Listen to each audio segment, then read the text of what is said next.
नमस्कार, ये वक्त हुआ है प्रदेश हमारा बुलेटिन का। आपके साथ मैं रविंद्र सिंह और पहले आपको 4 दिन की महत्वपूर्ण खबरें बताते हैं संक्षेप में, उसके बाद एक एक करके इनको विस्तार से जानेंगे और भी खबरें देखेंगे।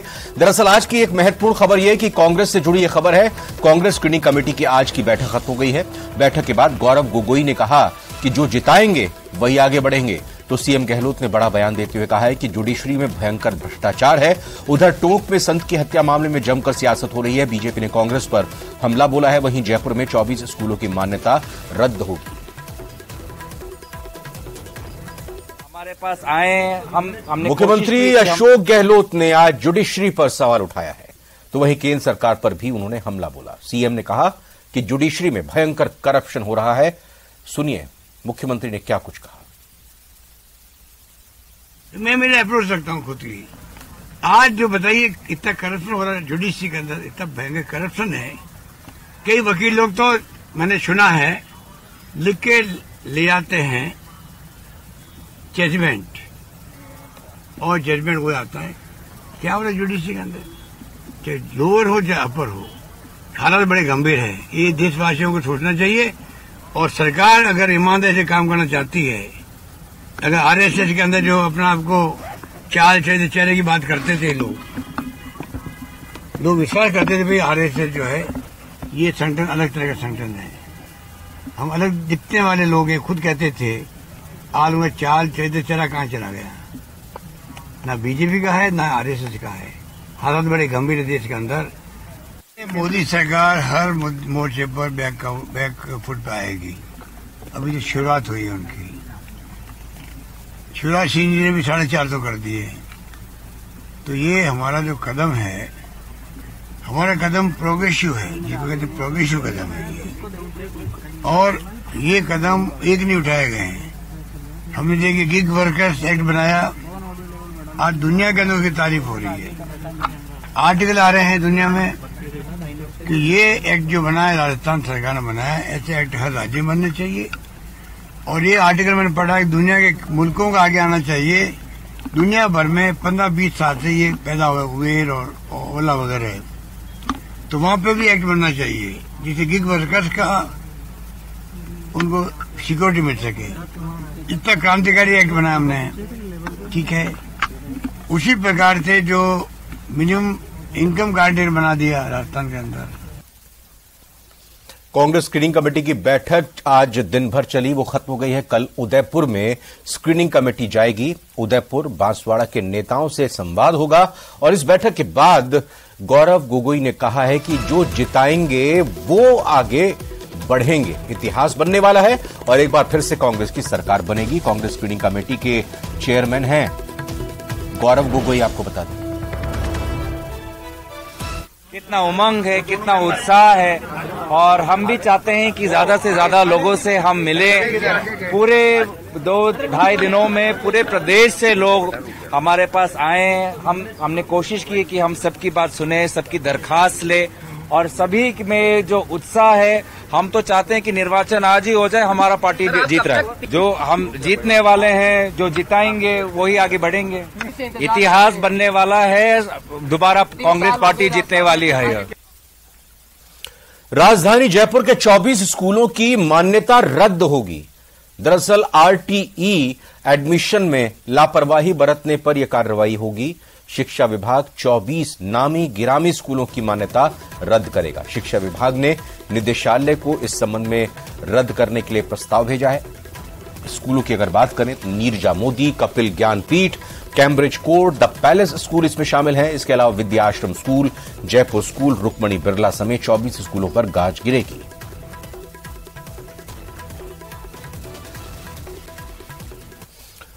एक और महत्वपूर्ण खबर जयपुर से है। दरअसल डीडवाना में 2 दलित युवकों की हत्या के मामले में बीजेपी ने 3 सदस्यों की जांच कमेटी का गठन किया है। राजेंद्र राठौर, भागीरथ चौधरी, गोवर्धन वर्मा को इसका सदस्य बनाया गया। जांच कमेटी दौरा कर अध्यक्ष को रिपोर्ट सौंपी।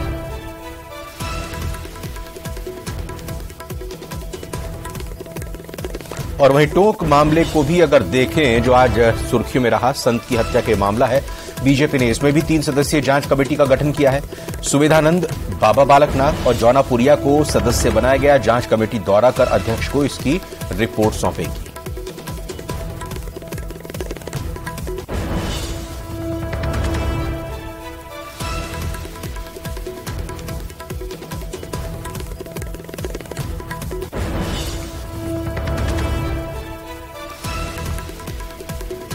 राजधानी जयपुर में बुधवार का दिन भाई बहन के रिश्तों के प्रतीक रक्षाबंधन का रहा। इस मौके पर जयपुर की सेंट्रल जेल में सलाखों के पीछे बंद चल रहे भाइयों की कलाई पर राखी बांधने बहनें दूर दूर से आईं। सेंट्रल जेल के मुलाकात कक्ष में बहनें भाई को राखी बांधते वक्त मायूस भी दिखी, कहीं भाइयों की आंखें भी भर आईं। बहनों ने भाई की कलाई पर राखी बांधकर दीर्घायु होने और अपराध के दलदल से बाहर आने का वचन लिया।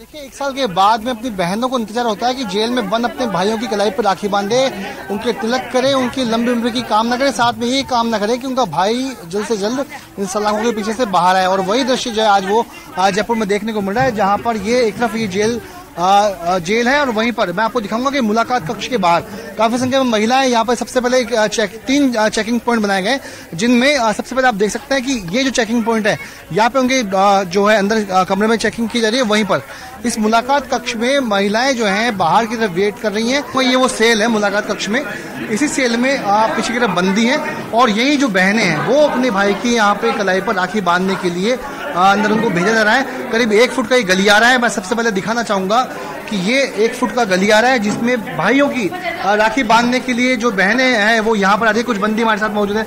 भैया कितना इंतजार था आज के लिए? 15-20 मिनट। ये महिला मुलाकात करवाएगी आज, स्पेशल मुलाकात रक्षाबंधन के पर्व पर।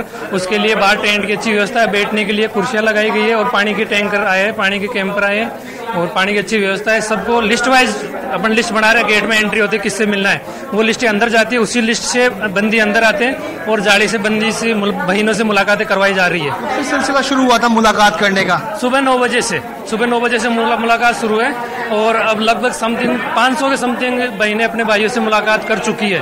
और सुबह जो है 8 बजे ये मुलाकात करने का जो है वो शुरू हुआ था। उसके बाद शाम को देखिए बुजुर्ग महिला को जेल कर्मी जो है वो मदद कर रहे हैं। ये बुजुर्ग महिलाएं अपने भाई की कलाई पर राखी बांधने के लिए जो जेल कर्मी है वो खुद इनकी मदद कर रहे हैं, ताकि वे आसानी से अपनी जो भाई है उनकी कलाई पर राखी बांध सके। जेल कर्मी खुद यहाँ पर मदद करें। भैया आप बहुत देर से आवाज लगा रहे हैं, क्या आवाज लगा रहे हैं, किसको आवाज लगा रहे हैं? ये जो मुलजिम हैं जो आए हुए हैं उनकी बहनें राखी बांधने आई हैं, उनके लिए आवाज लगा। टोंक इलाके में महंत संत सियाराम बाबा की हत्या कर दी गई। पुलिस इसकी जांच पड़ताल में जुट गई है। हालांकि पुलिस अब तक हत्यारों का सुराग नहीं लगा पाई है। महंत की हत्या पर लोगों का गुस्सा फूटा है और इस पर राजनीति भी खूब हो रही है।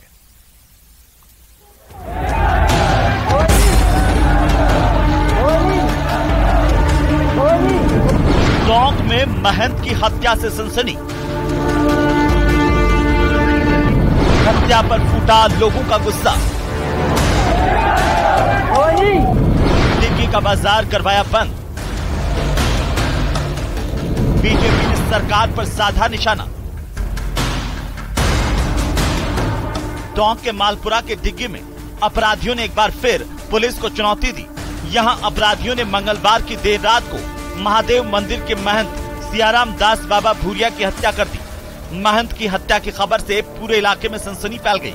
सूचना मिलने पर सीनियर पुलिस अधिकारी मौके पर पहुंचे और मौके वारदात की जानकारी ली। उसके बाद एफएसएल की टीम और एमआईयू की टीम ने भी सबूत इकट्ठा किए। पुलिस आसपास के सीसीटीवी फुटेज खंगाल रही है और साथ ही लोगों से मिली जानकारी के आधार पर हत्या की जांच में जुटी हुई है। हमने अलग अलग टीमों का गठन कर दिया है जो अनुसंधान कर रहे हैं। जो संदिग्ध लोग हैं उनके घरों पर दबिश भी की जा रही है और साथ ही टेक्निकल एनालिसिस भी किया जा रहा है। फिलहाल हमारी प्रायोरिटी है कि बॉडी का पोस्टमार्टम जल्द से जल्द कराएं ताकि जो महत्वपूर्ण साक्ष्य हैं वो हमारे सामने आ सकें। क्या निकल के ये अभी अनुसंधान का विषय है। Cause of death, timing of death, ये सब तो पोस्टमार्टम के बाद ही पता चलेगा। इस घटना के बाद व्यापारियों समेत स्थानीय लोगों में आक्रोश है। हत्या के विरोध में लोगों ने अपनी दुकानें बंद रखी। हिंदूवादी संगठनों में भी महंत की हत्या पर रोष है। इलाके में तनाव को देखते हुए भारी पुलिस बल की तैनाती की गई। आज सवेरे जब डिग्गी भूरिया महादेव सियाराम बाबा की निर्मम हत्या के समाचार जब डिग्गी गांव में मिले तो ये हवा आग की तरह फैली और सभी डिग्गी ग्रामवासी वहाँ मौके पर पहुँचे और सब डिग्गी ग्रामवासियों के एक श्रद्धा के प्रतीक सियाराम बाबा जिनकी निर्मम हत्या की गई है, पूरा गांव और संत समाज सभी लोग हम ये चाहते हैं कि इसकी तह तक जाकर के प्रशासन पूर्ण जांच करके एक विश्वसनीय जांच कर करके जो मेन दोषी है वहां तक पहुंचे और उसको गिरफ्तार करें।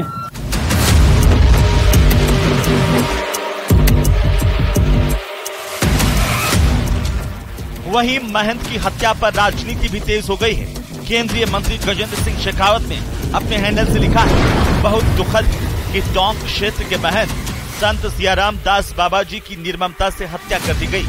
राजस्थान में साधु संत अपराधियों के निशाने पर क्यों हैं? देश में कहीं और ऐसा नहीं देखा गया। संत समाज की अवहेलना गहलोत सरकार की तुष्टीकरण की नीति का हिस्सा है।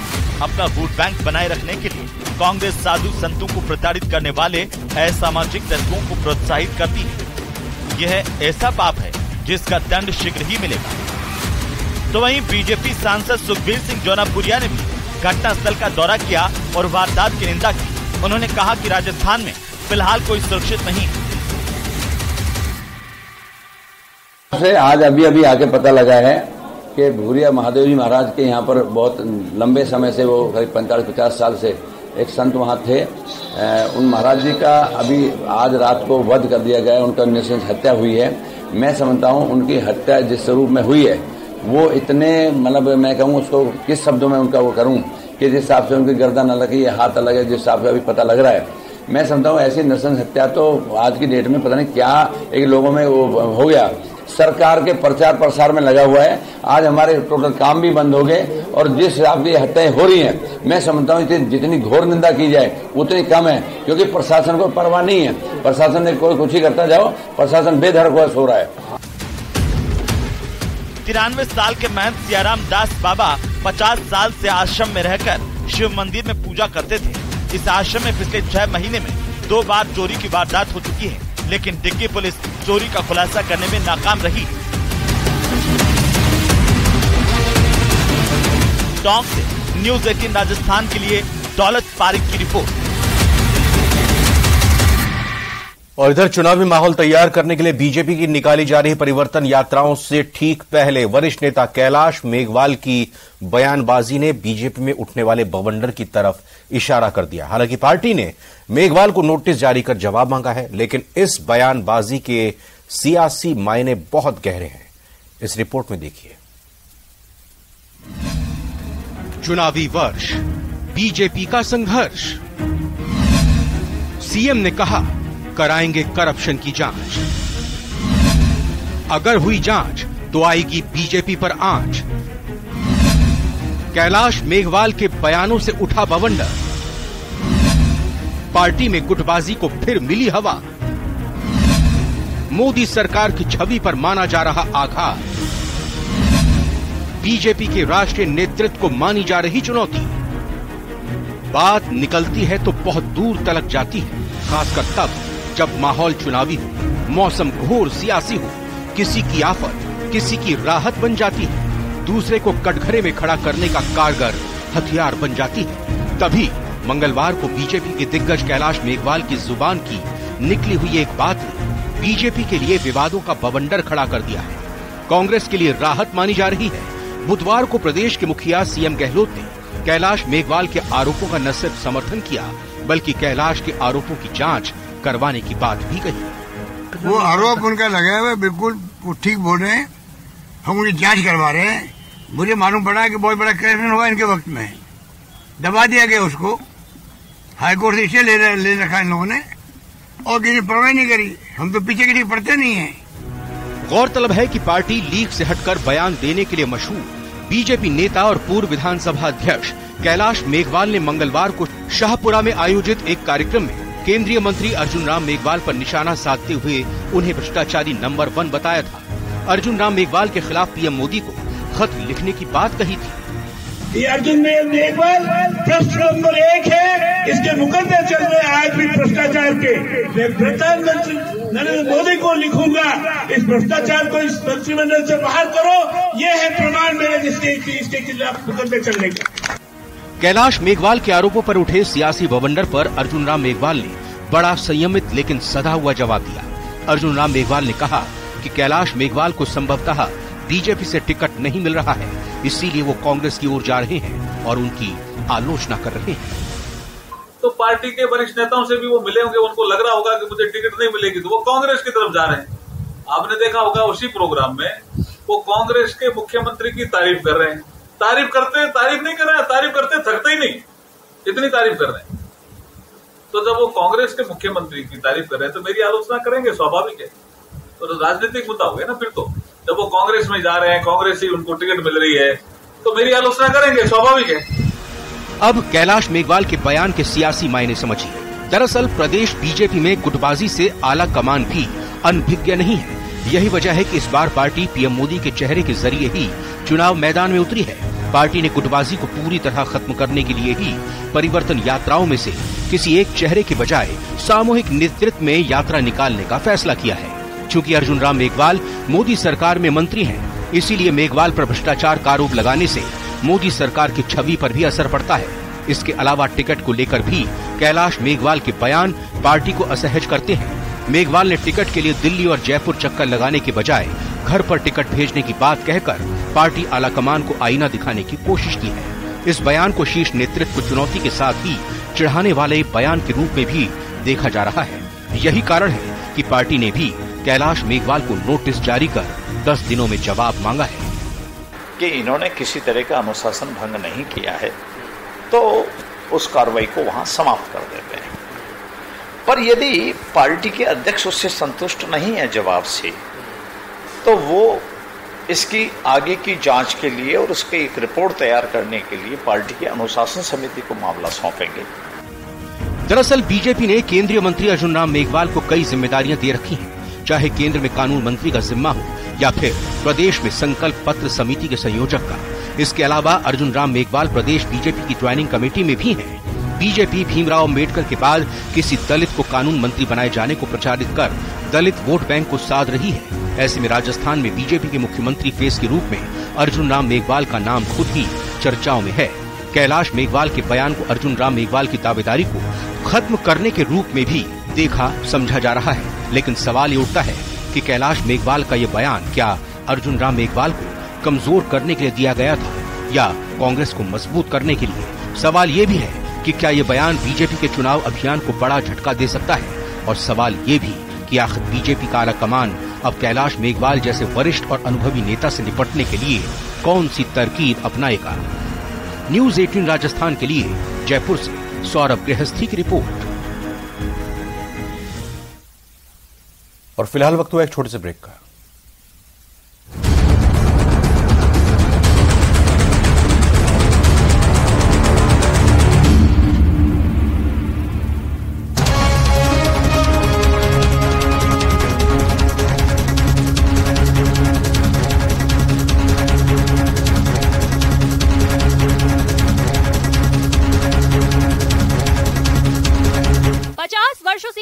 Lifeline Feltron electrical appliances, the pride of every home.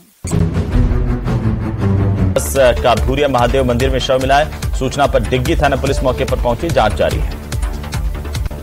भारतीय अंतरिक्ष अनुसंधान संगठन के वैज्ञानिक के रूप में खुद को कथित तौर पर पेश करने के लिए एक निजी शिक्षक को गुजरात के सूरत से गिरफ्तार किया गया।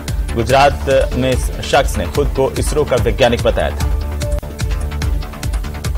गृह मंत्री अमित शाह ने पीएम मोदी का आभार प्रकट किया। घरेलू गैस सिलेंडर पर सरकार की ओर से 200 रुपए की सब्सिडी देने के फैसले पर आभार प्रकट किया गया। सिलेंडर की कीमत पर कांग्रेस का बीजेपी पर बड़ा प्रहार। प्रताप सिंह खाचरियावास ने कहा कि हमारी योजनाओं के दबाव में सिलेंडर की कीमतें कम की गई हैं। 200 रुपए कम करके चुनाव नहीं जीत सकते हैं। कांग्रेस स्क्रीनिंग कमेटी की बैठक का आज तीसरा दिन है। सरकार रिपीट को लेकर मंथन होगा। प्रदेश चुनाव समिति के सदस्यों के साथ मंत्रणा का दौर चल रहा है। बढ़ते सुसाइड के मामलों पर गहलोत सरकार गंभीर है। कैबिनेट की बैठक में काउंसलिंग कमेटी के गठन का फैसला किया गया। मंत्री प्रताप सिंह खाचरियावास ने लापरवाह कोचिंग संस्थानों को चेताया है। देश के अलग अलग कोनों से डॉक्टर और इंजीनियर बनने का सपना लेकर कोटा आने वाले कोचिंग छात्रों पर अब डेंगू का खतरा है। 150 से ज्यादा कोचिंग छात्र डेंगू की चपेट में आ गए हैं। कोचिंग नगरी में डेंगू का डरावना आंकड़ा 292 के पार पहुंच गया है। कोटा में कोचिंग स्टूडेंट सुसाइड के बढ़ते मामलों के बीच अवसाद में आकर एक कोचिंग स्टूडेंट के लापता होने से हड़कंप मच गया। यूपी निवासी कोचिंग छात्र कोटा में रहकर मेडिकल की तैयारी कर रहा है। राजधानी जयपुर में हार्डकोर बदमाशों के खिलाफ सबसे बड़ा एक्शन हुआ है। 1000 से ज्यादा पुलिसकर्मियों ने करीब 1200 हिस्ट्री शीटर्स के ठिकानों पर छापेमारी की। 579 बदमाशों को गिरफ्तार किया गया। दौसा जिले के सिकंदरा थाना इलाके में गीजगढ़ कस्बे की फरीदा ढाणी में आज सुबह एक विवाद को लेकर दो पक्षों में खूनी संघर्ष हुआ, जिसमें एक पक्ष के साथ 7 लोग घायल हुए हैं। दौसा रेलवे स्टेशन पर एक रेल यात्री की ओर से ट्रेन पर पथराव का वीडियो सामने आया। हालांकि न्यूज 18 राजस्थान इस वायरल वीडियो की पुष्टि नहीं करता है। व्यायाम जिम का सामान बनाने वाले एक कारोबारी के घर में मंगलवार की रात को हथियारबंद डकैत घुसे और परिवार के लोग घर पर मौजूद थे। महिला के चिल्लाने की आवाज पर बदमाश भाग गए। 4 लोग थे जो कि बाद में बाइक पर बैठ करके भाग चुके। कोटपुतली जिले के बहरोड में रिको औद्योगिक इलाके में बीती रात को खाना खाने जा रहे एक मजदूर से लूट की कोशिश हुई है। नाकाम कोशिश के बाद युवक को गोली मार दी गई। घायल युवक को बहरोड के जिला अस्पताल में भर्ती किया गया, जहां पर उसका इलाज जारी है। असम में पिछले कई दिनों से बाढ़ ने तबाही मचा रखी और तबाही के कारण वहां पर सामान्य जीवन पूरी तरह से अस्त व्यस्त हो गया है। बाढ़ के चलते लाखों लोगों को अपना घर छोड़कर सुरक्षित स्थानों पर जाने के लिए मजबूर होना पड़ा है। भाई और बहन का रक्षाबंधन का पर्व इस बार एक के बजाय 2 दिन 30-31 अगस्त को मनाया जाएगा। इस बार श्रावण शुक्ल की पूर्णिमा 30 अगस्त को सुबह 10:59 पर शुरू होगी। अगले दिन 31 अगस्त की सुबह 7:06 तक रहेगी। जम्मू कश्मीर के उरी सेक्टर के चुरिंदा गांव में नियंत्रण रेखा पर महिलाओं ने बीएसएफ के जवानों के साथ रक्षाबंधन का त्योहार मनाया। महिलाओं के लिए सरकार का बड़ा तोहफा, राखी के मौके पर रोडवेज की बसों में फ्री सफर, लेकिन एसी और वोल्वो में देना होगा किराया। जयपुर में बनीपाक थाने के पुलिस कांस्टेबल ने खुदकुशी कर ली। राजावास स्थित अपने घर पर देर रात को फांसी का फंदा लगाकर के आत्महत्या की। आज से एशिया कप का आगाज हो रहा है। पाकिस्तान और नेपाल के बीच पहली भिड़ंत होगी। 2 सितंबर को पाकिस्तान और भारत के बीच महामुकाबला होगा। चंद्रयान 3 ने चांद पर पहुंचने के 5वें दिन दूसरा ऑब्जर्वेशन भेजा है। इसके मुताबिक साउथ पोल पर सल्फर की मौजूदगी है और इसके अलावा oxygen, aluminium, calcium, iron, chromium, titanium, silicon और मैग्नीशियम।